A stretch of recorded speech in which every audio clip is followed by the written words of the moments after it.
Welcome to YOUCANIC. Today in YOUCANIC we have a 2020 Buick Enclave. In this Buick Enclave we're going to go over how you would disconnect the negative battery post or cable. So to start with, you would need to unlock your door if your door is locked, and then open the door, and then you come right down here where your left foot would be sitting and or left knee, and this is the lever you need to pull from the inside.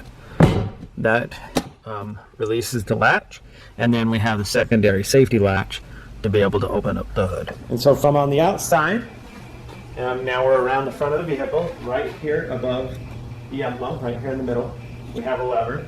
We need to move to the right to be able to unlock the secondary safety latch. So the reason you'll be disconnecting your negative battery cable is when you're doing work on the engine, you want to have that cable unhooked so that you don't cause any damage and also don't electrocute yourself. So we have our positive, the red one, and our negative right here.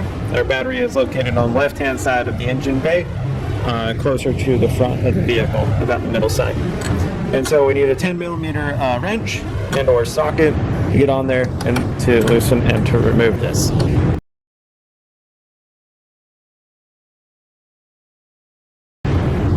Just need to loosen it enough that we can be able to get this off, maybe a little bit more. And sometimes you need to kind of open this up a little bit.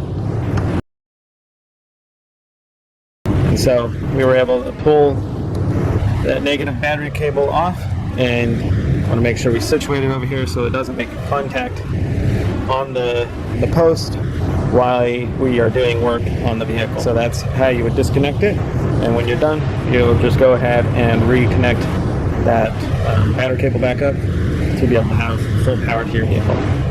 Thanks for watching YOUCANIC, where you can be the mechanic.